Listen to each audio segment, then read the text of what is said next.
ആക്ഷേപഹാസ്യ ട്രോളായി തുടങ്ങി രാജ്യതലസ്ഥാനത്തിന്റെ തെരുവുകളെ പ്രകമ്പനം കൊള്ളിക്കുന്ന വൻ യുവജന മുന്നേറ്റമായി വളർന്ന കോക്രോച്ച് ജനതാ പാർട്ടി ഇന്ന് ഭാരതീയ രാഷ്ട്രീയത്തിലെ പുതിയ ചർച്ചാ വിഷയമാണ്. എന്നാൽ പരീക്ഷാ ക്രമക്കേടുകൾക്കെതിരെ ശബ്ദമുയർത്തിയ വിദ്യാർത്ഥികൾക്ക് നേരെ ഡൽഹി പോലീസ് പെല്ലറ്റ് ഗൺ പ്രയോഗിച്ചെന്ന ഗുരുതരമായ ആരോപണമുയർന്നതോടെ ഈ സമരം കേവലം ഒരു പ്രതിഷേധത്തിനപ്പുറം വലിയൊരു മനുഷ്യാവകാശ രാഷ്ട്രീയ വിവാദമായി മാറി. ഡിജിറ്റൽ ലോകത്ത് നിന്നും തെരുവിലേക്ക് പടർന്ന ഈ പ്രക്ഷോഭത്തിന്റെ പശ്ചാത്തലവും പെല്ലറ്റ് ഗൺ വിവാദത്തിന്റെ വസ്തുതകളും വരും ദിവസങ്ങളിലെ രാഷ്ട്രീയ പ്രത്യാഘാതങ്ങൾക്ക് വഴിയൊരുക്കുമോ? കശ്മീരിൽ മാത്രം കേട്ടുപരിചയിച്ച പെല്ലറ്റ് ഗൺ പ്രയോഗം രാജ്യതലസ്ഥാനമായ ഡൽഹിയുടെ തെരുവുകളിലും നടന്നു. എന്താണ് യഥാർത്ഥത്തിൽ ജന്തർ മന്ദറിൽ സംഭവിച്ചത്? എന്താണ് CJP ലക്ഷ്യം വെക്കുന്നത്?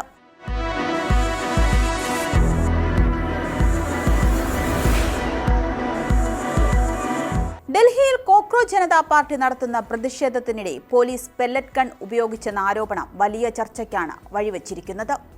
ജനക്കൂട്ടത്തെ നിയന്ത്രിക്കാൻ ഉപയോഗിക്കുന്ന മാരകമല്ലാത്ത എന്ന വിശേഷണമുള്ള ആയുധമാണെങ്കിലും ഇത് ഗുരുതര ആരോഗ്യ പ്രശ്നങ്ങൾക്ക് കാരണമാകുമെന്നാണ് ആരോഗ്യ വിദഗ്ധരും മനുഷ്യാവകാശ സംഘടനകളും നൽകുന്ന മുന്നറിയിപ്പ്. എന്നാൽ ഇന്ത്യയിൽ പെല്ലറ്റ് ഗണ്ണിന് പൂർണ്ണ നിരോധനമില്ല. കലാപത്തെയോ അക്രമാസക്തമായ ജനക്കൂട്ടത്തെയോ നിയന്ത്രിക്കുന്നതിന് പോലീസിനും സുരക്ഷാ സേനയ്ക്കും ആയുധമായി പെല്ലറ്റ് ഗൺ ഉപയോഗിക്കാൻ അനുമതിയുണ്ട്.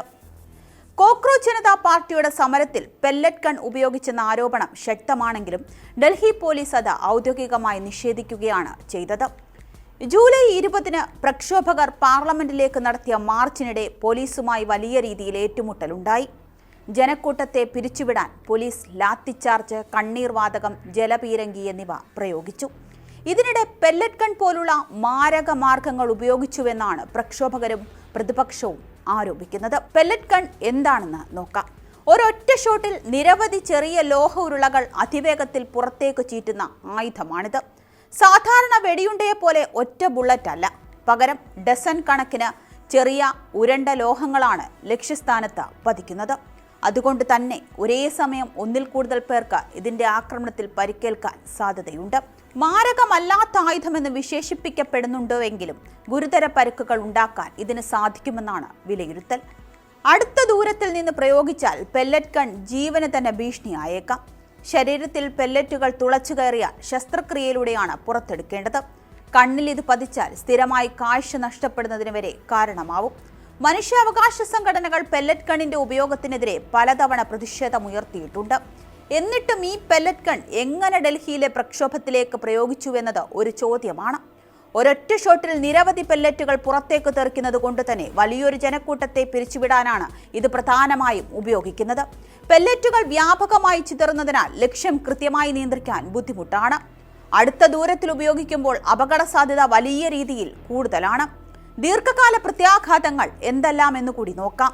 സ്ഥിരമായ കാഴ്ച നഷ്ടം, നാഡികൾക്കും അസ്ഥികൾക്കും കേടുപാടുകൾ, ദീർഘകാലത്തേക്ക് വേദനയും ശാരീരിക വൈകല്യവും, പെല്ലറ്റുകൾ ശരീരത്തിനുള്ളിൽ അവശേഷിച്ചാൽ ഉണ്ടാകുന്ന അണുബാധയും തുടർന്നുണ്ടാകുന്ന സങ്കീർണതകളും, പെല്ലറ്റുകൾ നെഞ്ചിലോ വയറിലോ കഴുത്തിലോ പതിച്ചാൽ ആന്തരിക അവയവങ്ങൾക്കുണ്ടായേക്കാവുന്ന ഗുരുതര പരിക്ക്. ജനക്കൂട്ട നിയന്ത്രണത്തിനായി ഉപയോഗിക്കുന്ന ആയുധമാണെങ്കിലും പെല്ലറ്റ് ഗണ്ണിന്റെ സുരക്ഷിതത്വത്തെക്കുറിച്ച്, ഉപയോഗ രീതിയെക്കുറിച്ചും ലോകമെമ്പാടും ഇപ്പോഴും ശക്തമായ ചർച്ചകളും വിവാദങ്ങളും തുടരുകയാണ്. ഡിജിറ്റൽ ലോകത്തെ പ്രതിഷേധ ശബ്ദങ്ങൾക്ക് തെരുവിലിറങ്ങി രാജ്യത്തിന്റെ ഭരണകൂടത്തെ പോലും ഉലയ്ക്കാൻ കഴിയുമെന്നതിന്റെ വലിയൊരു തെളിവാണ് കോക്രോച്ച് ജനതാ പാർട്ടിയുടെ മുന്നേറ്റം.